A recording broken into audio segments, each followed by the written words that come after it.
अस्सलाम वालेकुम एवरीवन, कैसे हैं आप सब लोग। उम्मीद करती हूँ खैरियत से होंगे। वेलकम टू किताब नगरी यूट्यूब चैनल। एपिसोड रीड करने से पहले चैनल को सब्सक्राइब और लाइक ज़रूर कर लीजिएगा। राइटर शाज़मीन मेहदी। नावल वफ़ा लाजिम है, किस्त नंबर 2। दुआ को यूनिवर्सिटी जाते हुए 1 माह गुजर चुका था। आज संडे का दिन था, इसलिए वो जॉगिंग के लिए पार्क चली गई थी और उसे अच्छा खासा वक्त हो चुका था। वो वापस आने के लिए मुड़ती, इससे पहले उसके कानों में एक नामुराद की मनूस सी आवाज़ टकराई। उसके चेहरे पर एक हल्की सी मुस्कुराहट उभरी, क्योंकि बच्चे उसकी कमज़ोरी थी। वो जहाँ भी कहीं किसी फंक्शन में जाती, अगर उसे कोई छोटा बच्चा मिल जाता तो फिर उसकी तो अच्छी खासी ईद हो जाती। उसे दूर बेंच पर एक डेढ़ उम्र औरत नजर आई, जिन्होंने हाथ में एक स्टिक पकड़ रखी थी, जबकि उनके साथ एक लड़की थी जो शायद उनकी मुलाजमत थी। उसने एक छोटा सा बच्चा उठा रखा था। दुआ के कदम खुद ब खुद उनकी तरफ उठने लगे। अस्सलाम वालेकुम। दुआ ने उनके करीब जाकर उन्हें सलाम किया, जबकि एक खूबसूरत सी लड़की को सामने देखकर वो औरत भी मुस्कुरा दी, जबकि वो लड़की की काफ़ी बेजार तासरात के साथ उस बच्चे को चुप करवाने की कोशिश कर रही थी। क्या हुआ इसे? दुआ ने उस खूबसूरत से गोल मटोल से सुर्ख सफ़ेद बच्चे को सफ़ेद कंबल में लिपटे हुए रोते हुए पूछा, जबकि बच्चा शिद्दत से रोए जा रहा था। पता नहीं क्या हुआ है, रोए जा रहा है। मैंने तो काफ़ी कोशिश की है, जबकि ये चुप ही नहीं हो रहा। क्या मैं इसे उठा सकती हूँ? दुआ ने बच्चे को मुस्कुराती नज़रों से देखते उनसे पूछा। हाँ हाँ बच्चे, क्यों नहीं, ज़रूर। क्या पता तुम्हारे पास आकर चुप कर जाए। जबकि उस लड़की ने फ़ौरन दुआ की तरफ अपने हाथ बढ़ाए कि वो तो शायद उस बात की तलाश में थी कि कोई उसे मांगे और वो उसे फ़ौरन 1 मिनट की ताख़ीर किए दे दे। दुआ ने नन्हे से फरिश्ते को अपनी बाहों में भरते सामने किया और मोहब्बत भरे अंदाज में रोते हुए उसके माथे पर ममता भरा लम्स छोड़ा। ये शायद उसकी मोहब्बत की कशिश थी और उसका पुरखुलूस अंदाज था, या कि चेहरे पर ममता भरा एहसास कि वो बच्चा पल में खामोश हो गया। उस लड़की ने हैरान नज़रों से दुआ की तरफ देखा और उस औरत ने भी। दुआ आहिस्ता से गोद में उठा के झूले देते पर सुकून करने लगी और वो दोनों गालों पर प्यार किया तो वो खिलखिलाकर हंसने लगा। अरे वाह, ये तो मौज़ा हो गया। ये ऐसे तो सिर्फ सर की गोद में जाकर खुश होता है सिर्फ, या फिर अभी आपसे चुप हुआ है, वरना ऐसा तो होता ही नहीं कि वो एक दफ़ा रोना शुरू करे और किसी की गोद में आकर चुप करे। उसकी बात सुनकर दुआ खिलकर हंसने लगी और दुआ को इस तरह हंसते देखकर वो दोबारा से और खिलखिलाकर हंसने लगा। बच्चा, क्या मैं तुम्हारा नाम पूछ सकती हूँ? जी आंटी, मैं दुआ सलमान हूँ। वो सामने हमारा घर है। उसने हाथ की उंगली से घर की तरफ इशारा किया। क्या मतलब है? तुम हमारे साथ वाले घर में रहती हो? उनके कहने पर दुआ को याद आया कि ये तो वो लोग ही थे। इसीलिए मैं सोच रही थी कि मैंने पहले आपको कभी नहीं देखा। जो हमारे साथ वाले घर में फैमिली शिफ्ट हुई है वो हैं यू जा आरा बेगम। बिना असबत में सर हिलाए और फिर उन्होंने अपने नाम का तारफ़ करवाया। ये कितना प्यारा बच्चा है आंटी। बच्चा आंटी कहकर शर्मिंदा कर रही हो? अब मेरी उम्र कहाँ आंटी कहने वाली। मुझे आंटी नहीं बल्कि मेरे नवासे की तरह नानी जान ही कह सकती हो। जबकि अब उनकी बात पर दुआ और खुश हुई थी। आज उसे भी इतने प्यारे से बच्चे के साथ साथ एक नानी जान भी मिली थी। ज़रूर अब से मैं आपको नानी जान ही बुलाऊंगी। मुझे आपसे मिलकर बहुत खुशी हुई। और ये आपका क्या लगता है? दुआ ने सोती जागती कैफियत में हादी को देखा था कि मेरे नवासे का बेटा है माशाल्लाह। उसने दोबारा से छू कर उससे प्यार किया। अगर हो सके बच्चे तो हमारी तरफ चक्कर लगाना। उन्होंने उसके घर आने की दावत दी। जी जी ज़रूर, आज ही आऊँगी। दुआ को तो बस जल्दी से गोलू से मिलना था और फिर आदि सो गया। नानी जान ये सो गया है तो मुझे भी चलना चाहिए। बाबा मेरा इंतज़ार कर रहे होंगे, हमें अभी अब चलना चाहिए। वो कहते उठी। दुआ ने हादी उस लड़की की गोद में दिया और वहाँ से वो तीनों तकरीबन घर तक इकट्ठे ही आई थी। और उसके बाद एक बार फिर से दुआ बच्चे के गाल पर प्यार करने के बाद अपने गेट से अंदर चली गई, जबकि जहाँ आरा बेगम ने मुस्कुराकर एक बार गेट से अंदर जाती दुआ को देखा, फिर अंदर की तरफ बढ़ गई। उन्हें दुआ पहली नज़र में ही बहुत पसंद आई थी और सबसे बढ़कर उन्हें इसकी जो चीज़ पसंद आई थी वो थी उसकी मासूम आँखें, जिनमें अच्छाई साफ नज़र आई थी। अरे दुआ, बच्चा इतने देर कहाँ लगा दिया? बुआ, वो पार्क में मुझे नानी बेगम मिल गई थी। क्या मतलब? कौन सी नानी जान? सलमान साहब के साथ साथ बुआ और शबनम हैरत से पूरी की पूरी आंखें वाल किए उसे देख रही थी। उनकी हालत देखकर दुआ कहकर लगा उठी। अरे अपनी नानी जान नहीं वो, असल में उसने फिर शुरू से आखिर तक सारी कहानी कह सुनाई तो सबकी जान में जान आई। वरना शबनम का चेहरा तो ऐसा हो गया था जैसे दुआ ने अपनी नानी के भूत के बारे में बात की हो। वैसे आप लोग क्या समझे थे? दुआ शरारत से शबनम को देखते बोली। अरे बाजी, क्या बताऊँ मैं समझी, आप अपनी मरहूमा नानी के बारे में बात कर रही हैं। उसकी बात सुनते सलमान साहब भी कहकर लगा उठे। वैसे शबनम, मैं भी तुम्हारी बात से इत्तेफाक करता हूँ, मैं भी कुछ ऐसे ही समझा था। तो एक बार फिर से दुआ कहकर लगा उठी। बुआ वो असर की नमाज से फारिग होकर तस्बीह पढ़ रही थी जबकि दुआ उनकी गोद में सर रखे लेटी थी। हाँ बोलो, उन्होंने रुकते उसे देखा ते पूछा। बुआ, क्या हम भी नानी बेगम लोगों के घर जा सकते हैं अभी? जी अभी मेरा बहुत दिल कर रहा है उस गोलू मोलू से पालू से मिलने का। उसकी बात पर बुआ मुस्कुरा दी। अच्छा चलते हैं, जाओ कपड़े चेंज कर आओ। ओके, मैं बस आई, 2 मिनट में आई, वो कहते ऊपर की तरफ भागती दुआ ध्यान से। और फिर ठीक 10 मिनट के बाद वो जहाँ आरा के हॉल में हादी को उठाए बैठी थी। हादी एक बार फिर से अपने सामने देखते खिलखिला रहा था और दुआ का तो दिल कर रहा था उसे देखती रहे और प्यार करती जाए, जबकि हादी उसके बेतहाशा प्यार से रोने के बजाय खिलखिला रहा था और उसके दूर होते ही अपने सुर्ख नाजुक से लबों को वाल करते गुंगा करता। दुआ फिर से उसे प्यार करती तो मुस्कुराकर अपनी खुशी का इजहार करता, जबकि बुआ के साथ साथ जहाँ आरा बेगम भी मुस्कुराते ये मंजर देख रही थी। और बहन जी, घर में और कौन कौन होता है? बुआ ने इर्द गिर्द देखते पूछा, क्योंकि इतना बड़ा घर सारा का सारा खाली नज़र आ रहा था। एक काम वाली नज़र आई थी जो चाय और बाकी के लवाज़मात रख के फिर से गायब हो गई थी किचन में। बहन जी, दरअसल घर में मैं और मेरा नवासा रहते हैं। बहराम DSP है माशाल्लाह, और आपकी बेटी दामाद और नवासे की बीवी का नाम पर उनके चेहरे पर एक साया सा गुजरा था और वो नहीं इस दुनिया में। उन्होंने बात गोल करते हुए कहा। ओह, बहुत अफसोस हुआ सुनकर, माज़रत ख्वाह हूँ आपको याद करवा कर तकलीफ़ दी। बुआ अफसरदगी से बोली। नहीं कोई बात नहीं, जबकि दुआ को तो हादी के अलावा और कुछ नज़र ही नहीं आ रहा था। उसकी तवज्जो का मरकज़ सिर्फ हादी था। और फिर शाम की अज़ान के साथ बहुत मुश्किल से दुआ घर जाने के लिए उठी थी। उसका दिल कह रहा था कि वह हादी को अपने साथ ही ले जाए। पता नहीं क्या कशिश थी जो उसे हादी की तरफ खींचती थी। दुआ, बाबा इंतज़ार कर रहे होंगे ना, चलना नहीं? जी बुआ चलें। दुआ हादी के माथे पर प्यार करती उठी और उसे जहाँ आरा बेगम की गोद में दिया, जो कि बुरे बुरे मुंह बनाने की तैयारी करने लगा था। अब दुआ को जाना था। बाबा वाकई इंतज़ार कर रहे होंगे। और फिर दुआ गर्दियाजी मेंशन में एक खूबसूरत सा पहर गुजार कर आई हादी के साथ। बाबा, मैं क्या बताऊँ, वो इतना प्यारा है, बेबी है। अल्लाह, उसके गाल बिल्कुल नरम रुई के जैसे, उसके छोटे छोटे हाथ। ओह माय गॉड, बाबा क्या हुआ? मैं उसे यहाँ ले आऊँ?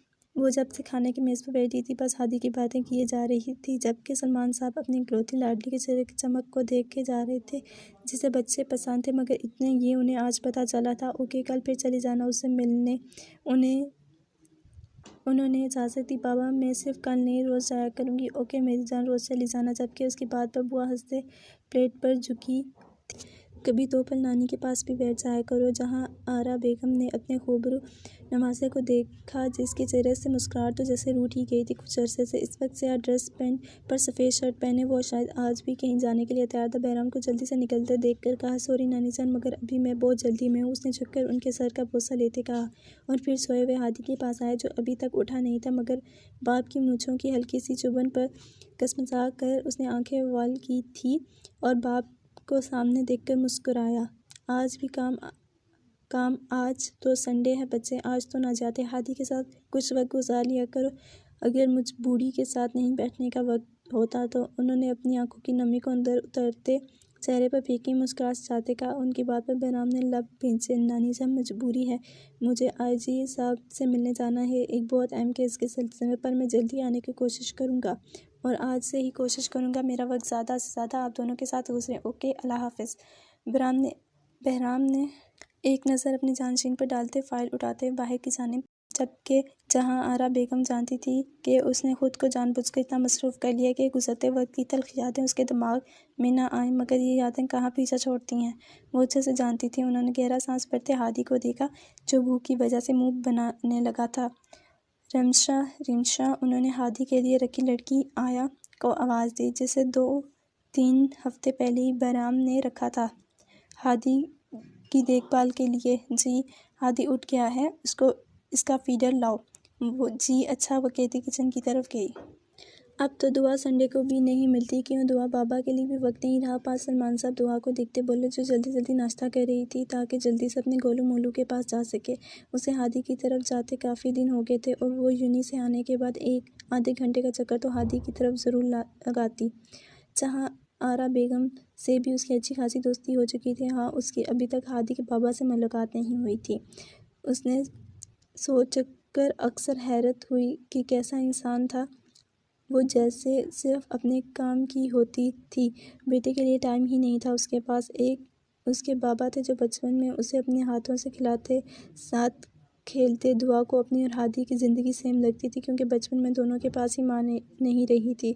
मगर दोनों में एक बजाया फ़र्क था कि दुआ के बाबा उसके लिए बाप थे और माँ भी। वो उसे किसी चीज़ की कमी महसूस नहीं होने देते थे। मगर हादी के पास अगर माँ नहीं थी तो बाप होते हुए भी बाप का प्यार नहीं था। दुआ ने ये बात उन 7 दिनों में अच्छे से नोट की थी। चलें बाबा, एक काम करते हैं, मैं अभी जाती हूँ नानी जान से हादी को आज के दिन उनके लिए ले आती हूँ यहाँ, फिर से आप और हादी मिलकर अच्छा सा दिन गुजारेंगे। हो, यह आइडिया अच्छा है। ओके, फिर मैं आती हूँ। अरे बच्चे, नाश्ता तो ठीक से करो। बुआ ने एकदम चेयर छोड़ दुआ को देखकर कहा। बुआ, मेरा हो गया। दुआ अपने ही ध्यान में आ रही थी। वो गेट खोलती उससे पहले अंदर से सारी गेट एकदम से खुल गया था। दुआ रुकी, तभी अंदर से स्याह लैंड क्रूज़र निकली और दुआ की नज़रअंदाज बैठे इंसान पर पड़ी, जिसकी नज़र सामने सड़क पर थी। कान में ब्लूटूथ लगा हुआ था। वो शायद बात कर रहा था किसी से। आंखों पर सरमई शेड ग्लासेस लगे हुए थे। और तो ये हादी के बाबा। दुआ ने पास से गुजरती गाड़ी खूबसूरत मगर बेहद स्मार्ट तासरात वाले इंसान को देखते हुए खुद से कहा। दुआ सर झटक कर खुले गेट से अंदर दाखिल हुई थी। तभी बहराम की सामने लगे मिरर से सरसरी सी नज़र घर में दाखिल होती लड़की पर पड़ी। यकीनन ये वही लड़की थी जिसके बारे में वो पिछले 6 दिन से सुन रहा था। उसने नागवारी से सर झटकते दूसरी तरफ कुछ कहते इंसान की बात सुनी और गाड़ी की स्पीड तेज़ कर दी। अस्सलाम वालेकुम। वालेकुम सलाम। आगे मेरी बच्ची। अरे हादी को क्या हुआ है? दुआ ने रोते हादी को देखते कहा, जो मुंह खोले रोए जा रहा था। पता नहीं, मैंने तो दूध दिया था और ये रोने लगा। अल्लाह, कहीं दूध गर्म तो नहीं था? दुआ ने फ़ौरन रिमशा की गोद से हादी को लेते कहा, जबकि दुआ की बात पर जहांआरा बेगम ने हैरत और परेशानी से रिमशा को देखा। दुआ ने दुआ को सीने से लगाते दूध की बोतल रिमशा के हाथ से ली। नहीं, दूध तो गर्म नहीं, रिमशा ने गड़बड़ाते कहा, क्योंकि दूध तो उसने चेक किया ही नहीं किया था। वो फ़ोन पर मज़े से बातें कर रही थी जब जहांआरा बेगम ने उसे आवाज़ दी थी और उसने दूध गर्म करके चेक करने की जहमत किए बिना ही लाकर हादी को दे दिया, जिसकी वजह से उसका मुंह जल गया और वो रोए जा रहा था। दुआ ने बोतल का ढक्कन खोलकर जैसे कतरा हथेली के कर गिराए। गर्म का टेम्परेचर चेक करते उसने गुस्से से रिमशा को देखा था, जो चेहरा झुका गई थी। ये दूध था हादी को देने वाला? दुआ ने गुस्से से पूछा। तो सॉरी, वो मुझे लगा बोतल बाहर से ठंडी है, तो उसने बात अधूरी छोड़ी। जहांआरा बेगम ने माथा थाम लिया कि वो भी इतनी लापरवाही कैसे कर गई थी। अगर इंसान ने चेक नहीं किया तो वो ही कर लेती, मगर अब जो हो चुका था वो जो होना था।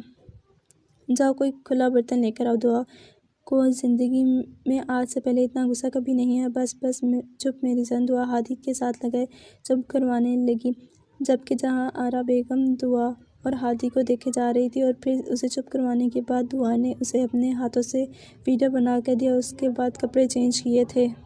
क्या मैं कुछ देर के लिए हादी को घर ले जाऊं? उसने जहांआरा बेगम से इजाज़त चाही। हाँ, क्यों नहीं, ले जाओ ले जाओ। उन्होंने खुले दिल से इजाज़त दी थी। वैसे भी हादी उसके साथ बहुत खुश रहता था। और फिर दुआ हादी को अपनी तरफ ले आई। दिन में वक्त गुजरने का पता नहीं चला कि कैसे दिन गुजरा और शाम हुई। वो एक पल के लिए भी नहीं रोया था दुआ के पास। सारा दिन वो दुआ की बाहों में मज़े करता रहा और फिर कुछ देर पहले सो गया था दूध पीकर। सलमान साहब तो दुआ के सूप को देखकर हैरान ही रह गए थे, कैसे वो एक सवा एक माह के बच्चे को संभाल रही थी। हैरान तो बुआ बेगम भी थी। दुआ बच्चे जहांआरा बेगम परेशान हो रही होंगी। जाओ, हादी को छोड़ा हुआ शायद उनके नवासे को अच्छा भी ना लगे हादी का यहाँ आना।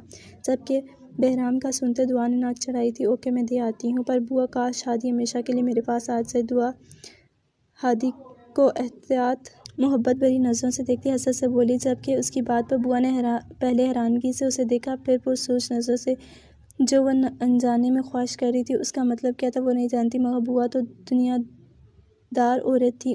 उन्हें दुआ की हादी से इतनी अटैचमेंट परेशान कर गई थी। उन्होंने सोच लिया था कि आज वो दुआ को मोहब्बत से समझाएंगी कि वह हादी से इतना भी अटैच ना हो कि बाद में उसके और हादी दोनों के लिए मुश्किल हो जाए। हादी कहाँ पर है? नज़र नहीं आ रहा? बहराम ने बैठते पूछा, क्योंकि रोज़ तो इस वक्त वो नानी जान के पास होता था। अरे, उससे दुआ बच्ची अपने घर लेके गई है, उन्होंने मुस्कुराते कहा था। पर यह मुस्कुराहट दुआ के जिक्र पर उनके लबों पर खुद ब खुद ही आ जाती थी। मगर दूसरी तरफ बहराम के तासरात सख्त हो गए थे। वो देख रहा था कि वो लड़की कुछ ज़्यादा ही हादी के करीब आ रही थी। पहले उसकी रोज़ यहाँ कुछ देर हादी के पास आने के बारे में और 6-7 दिन से सुन रहा था। अब वो उसे घर ही ले गई थी। वो क्यों लेकर गई है उसे? अरे बच्चे, सारा दिन यहीं रही, फिर अपने साथ घर ले गई और मेरी इजाज़त से ही लेकर गई थी। कुछ देर में छोड़ जाएगी। उन्होंने बहराम के चेहरे के सख्त तन होते अज़ा को देखते उसे ठंडा करने की कोशिश की। जानती थी कि वो हादी के मामले में कितना सेंसिटिव, हसास था। नानी बेगम, आपने कैसे उस अनजान लड़की को हादी को अपने घर ले जाने दिया? वो सर्द लहजे में बोला, लहजे में वज़न नागवारी थी। उसे हादी का दुआ के पास जाना एक आंख नहीं भाया था। वो कैसे उसके बेटे को उसकी इजाज़त के बगैर अपने साथ ले गई थी? बिना देखे बिना जाने ही उसे दुआ नामी लड़की पर इंतहा गुस्सा आया था, जबकि बाहर बड़ी दुआ के ख्यालात भी इसके बारे में इसके हमपल ही थे। दुआ को भी इसे बिना जाने देखते ही बेपनाह नफरत महसूस हुई थी। कोई अगवा तो नहीं कर रही थी वो हादी को? खुद तो बेटे के साथ गुजारने के लिए 2 घड़ी वक्त नहीं था, और बड़े आए उसे कहने सुनाने वाला। गुस्से से अंदर की जाने बड़ी, मगर उसके हाल तक आने में वो ऊपर की तरफ जा चुका था। हाँ, जाते उसके अल्फाज दुआ के कानों में पड़े। जैसे ही हादी आ जाए उसके रूम में उसे भिजवा दे। नानी जान, ये आपके नवासे खुद को समझते क्या है? मैं कौन सा हादी को गवाह करके ले गई थी जहाँ आरा बेगम समझ गई थी कि वो बहराम की बातें सुन चुकी थी। सोरे बच्चे वो नहीं है, बस कुछ सख्त तबीयत का हामिल है। उन्होंने बहराम के लहजे के असरात को ज़ाहिल करने की कोशिश की। वो खुद शर्मिंदा हो गई थी दुआ के सामने कि दुआ हादी के लिए कितना कर रही थी, और बहराम ने पल में उसे खरा खरा सुना दिया था। बेशक मुँह पर नहीं, पर पीछे से तो अरे आप क्यों सॉरी कर रहे हैं? आप तो नानी जान हैं। गुस्सा तो मुझे आपके खड़ूस नवासे पर आया। वो मुंह बनाते बोली तो जहाँ आरा बेगम की आंखें लफ्ज़ खड़ूस पर पूरी वाल हुई थी, और रिमशा ने मुस्कुराहट दबाई। किचन में नाम तो खासा परफेक्ट दिया है दुआ ने उसे। अच्छा नानी जान, अब मैं चलती हूँ। आदि फीड कर चुका है और डायपर भी चेंज करा दिया था और कपड़े भी चेंज कर दिए। अब आप इसे उठाना मत, कच्ची नींद में है, अभी कुछ देर सो ले, फिर खुद उठ जाएगा। मुकम्मल तौर पर उन्हें सब से आगाह करते जाने लगी। सबके ऊपर रेलिंग के पास खड़े बहराम ने नागवारी से उसका लेक्चर सुना। हाँ, खामख्वाह में माँ बनने की कोशिश कर रही थी, और बहराम को तो ऐसे लोगों से नफरत थी जो बला जोश पेश होते थे हर जगह। ओके मैं चलती हूँ, वो कहते साथ एक बार फिर से हादी के दोनों गालों को चूमते चली गई। क्योंकि उसके बहराम की तरफ पुश थी, इसलिए वो उसे देख ना पाई। अस्सलाम वालेकुम खाला, अनफाल कहाँ है? रानी रज़िया बेगम को देखते बोली, जो किचन में हांडी बना रही थी। अनफाल छत पर गई है कपड़े उतारने, उन्होंने बिना मुड़े कहा था। जी अच्छा, रानी कहते सीढ़ियों की तरफ भागी। अनफाल अल्लाह खैर करे, क़यामत आ गई है जो ऐसे आवाज़ें लगा रही है? अनफाल ने उसे घूरते हुए कहा। वो रानी की आवाज़ सुनकर डर गई थी। क्या पता नहीं क्या हो गया था जो ऐसे दौड़ती ऊपर आई, वो भी आवाज़ें लगाती। अनफाल, रिजल्ट आ गया। रानी की बात सुनकर उसका एक हाथ जो कपड़ों की तार की तरफ जा रहा था वो हवा में ही रुक गया जब दूसरे से कपड़े गिरे थे। कब आया? अभी कुछ देर पहले। क्या बना? उसका रंग उड़ा था और फिर मैदान मार गई। रानी की खिलखिलाती आवाज़ पर अनफाल ने अल्लाह का शुक्र अदा किया था। वो पढ़ाई में बहुत अच्छी थी, मगर इस बार पेपरों के दौरान उसका बुखार हो गया था और गला भी बैठ गया था, जिस वजह से वो आखिरी 2 पेपरों का डर था। जमील साहब और रज़िया बेगम के 6 बच्चे थे। सबसे बड़ी अनफाल, जो कि इन दिनों फारिग थी, और आज उसका सेकंड ईयर का रिजल्ट आया था।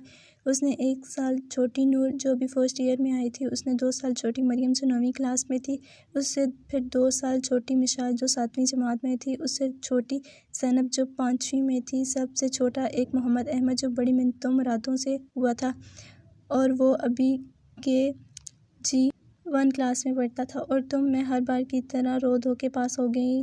रानी आंख मारते बोली, तौबा, आओ नीचे चले, अम्मी को बताओ मैं पास हो गई। अनफाल की गंदमी रंगत खुशी से दहकने लगी थी। वो खुशी से कहती नीचे की तरफ जाने के लिए बढ़ी। अम्मी मैं पास हो गई। खुशी उसकी आवाज़ से जाहिर हो रही थी।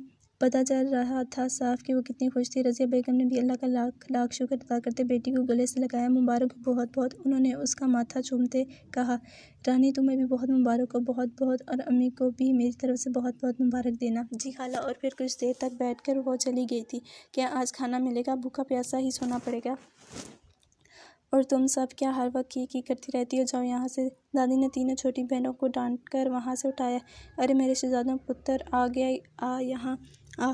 दादी ने मोहम्मद अहमद के लिए पास जगह बनाई और अपने साथ वाले घर की आपी से ट्यूशन पढ़ कर आया था। बल्कि घर में अनफाल मोहल्ले के बच्चों को खुद ट्यूशन पढ़ाती थी। मगर एक दिन अनफाल ने उसे सबक याद ना कराने पर हल्का सा थप्पड़ मार दिया तो दादी ने घर में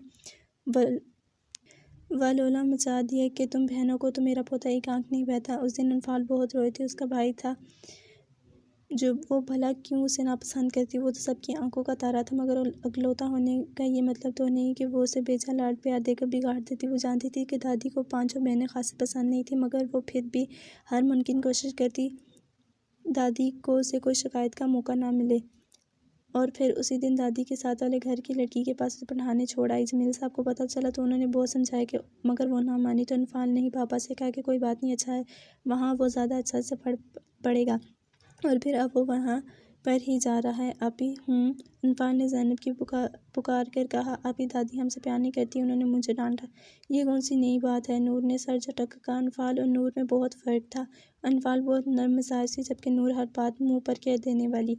वो तो अक्सर दादी को भी मुँह पर ही कह देती, जिस पर रज़िया बेगम उससे घूरती रह जाती। ऐसी बात नहीं है जीनो, दादी को तंग भी तो तुम लोग बहुत करती हो ना, उसने सब पुचकारते कहा, जबकि नूर दोबारा बर्तन साफ करने लगी। और अनफार रोटियां बना रही थी। जब से वो फारग हुई थी तब से वो ये किचन को देख रही थी। यह दादी जान का ही हुक्म था कि खाली 4 किताबें पढ़कर क्या होगा, घर का काम भी आना चाहिए। अगले घर में उसकी मोटी मोटी किताबें काम नहीं आएंगी, वहाँ चूल्हा चौका ही करना होगा। नूर जल्दी करो, बल्कि तुम रहने दो, मैं ये भी कर लूँगी। तुम जाओ कल की टेस्ट की तैयारी करो। अनफार ने आटे का डब्बा उठाकर फ्रिज में रखते कहा था। नहीं, मैं कर लूँगी, तुम रहने तो सारा दिन काम ही करती रहती हो।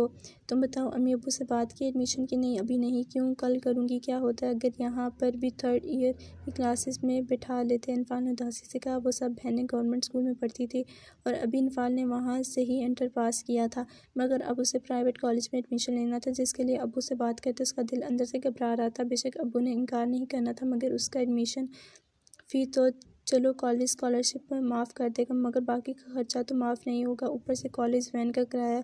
वो इसी कश्मकश में अब्बू से बात नहीं कर रही थी, मगर उसके आगे पढ़ने का पूरा दिल था। उसका दिल कह रहा था कि वो प्राइवेट पढ़ ले आगे, पर रानी नहीं मान रही थी। चलो कल करना याद से। सारी रात भी तो इसी बारे में सोच रही थी कि क्या करे, मगर कल उसे बात तो करनी थी, फिर आगे जो अल्लाह को मंजूर। अनफाल यहाँ आओ, मुझे तुमसे बात करनी है। रज़िया बेगम ने कपड़े इस्त्री करते अनफाल से कहा, जो छोटे बहनों और भाइयों की यूनिफॉर्म इस्त्री करती। अम्मी, मुझे भी आपसे बात करनी है। क्या? उन्होंने अनफाल को देखते पूछा। नहीं, पहले आप बताएं क्या बात है। अनफाल, बच्चे में गलत मत समझना। उन्होंने तमगीद बांधी, यानी कोई बड़ी बात है। अनफाल उनके पास आकर बैठी। अम्मी, आप बताएं क्या बात है। उन्होंने माँ का हाथ थामा। अनफाल, बच्चे, एक ना एक दिन हर लड़की को माँ बाप का घर छोड़कर जाना पड़ता है। मैं भी तुम्हारी उम्र की थी जब मैं शादी करके यहाँ आई। अनफाल का दिल बैठ गया, मगर बोली कुछ नहीं। वो समझदार थी, समझ गई कि वो क्या कहने वाले। अनफाल, तुम्हारे लिए एक रिश्ता है, उन्होंने अनफाल के चेहरे को देखते कहा, जबकि उसके चेहरे पर साया सा गुजरा था। माँ की बात सुनकर देखो अनफाल, लड़का अच्छा खाता कमाता है, लोग काफ़ी अच्छे हैं, मगर अनफाल के कानों तो सुन हो चुके थे। अम्मी, आपको रिश्ता पसंद है? उसे अपनी ही आवाज़ कहीं दूर से आती महसूस हुई थी। हाँ, उन्होंने साबित में सर हिलाया।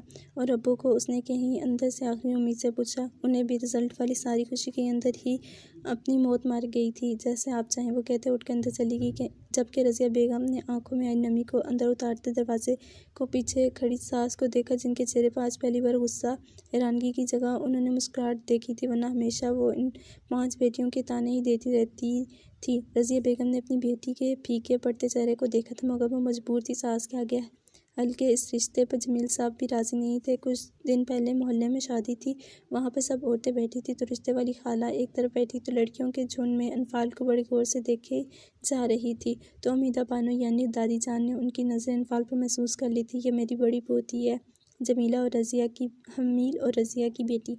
अरे माशाल्लाह, बड़ी प्यारी है, नैन नक्श बड़े सोने हैं, सब रंग कुछ दपासा है, मगर है कशिश। वो औरत कुछ ज़्यादा ही ज़बान दराज थी, कहीं बात की पक्की। अरे कहाँ, अभी तो 12 की है, अभी कहाँ जमील मानता है। पर अगर तेरी नज़र में कोई लड़का हो तो बताना, कहाँ सारी ज़िंदगी घर थोड़ी बैठा कर रखना है। बड़ी मुँह बनाती बोली। देखती हूँ कोई और फिर बताऊँगी। और कल ही वो औरत आई एक रिश्ता लेकर दादी के पास के लड़का इटली में सेट था, अच्छा घर बार था, और दादी की तो गोया खुशी की इंतहा नहीं रही थी। उन्होंने रात को ही जमील साहब से बात की, तो उन्होंने तो सुनते ही इनकार कर दिया कि अभी कोई उम्र है अनफाल की, अभी वो पढ़ेगी। इस वक्त तो दादी खामोश होगी, मगर रज़िया बेगम को कमरे में बुलाकर खूब खरी खरी सुनाई थी कि क्या सारी ज़िंदगी उसे घर पर ही बिठा कर रखना है, अगले घर नहीं भेजना, क्या छोटी बहनों के पीछे लाइन है, अभी देखो बहू, अगर अल्लाह ने सुननी है तो नाशुक्री क्यों करनी है। अभी साल तक नूर की भी बारी आ जाएगी तो फिर पीछे दूसरी भी है। मोहम्मद अहमद अभी बहुत छोटा है, कब तक जमील के बाजू में ताकत रहेगी और हम सबको खिलाएगा। बेटी का धन है, क्या करेगी, इतना पढ़ा लिख कर अगले घर ही जाना है, कौन सा हमें कमा कर खिलाएगी। हम सारी ज़िंदगी पढ़ाते रहें और खाने की बारी आए तो अगले लोग अगला घर। ना भाई, मुझे तो ये बात पसंद नहीं। ऊपर से लड़का यूरोप है, क्या पता कल को अनफाल को भी साथ ले जाए, बल्कि नहीं, उन्होंने कहा है कि ले जाएगा। और कौसर कह रही है कोठी बनी है, अपने इतनी बड़ी लड़की राज करेगी और जैसे भी हो जमील को राज़ी कर। बात तो मैं भी करती मगर वो मेरी नहीं मानेगा। बीवी हो तेरी तो हर बात मानता है। उन्होंने साथ ही तंज भी किया और फिर रज़िया बेगम ने जमील साहब से बात की। वो सुनते ही उन पर गुस्सा हो गया, मगर उन्होंने बहुत समझाया था कि एक बार देखने में क्या हर्ज है, क्या पता लोग वाकई अच्छे और अनफाल की ज़िंदगी संवर जाए। तब कहीं जाकर वो माने थे, मगर साथ ये शर्त रखी थी कि फ़ैसला अनफाल करेगी। अगर उसने इनकार किया तो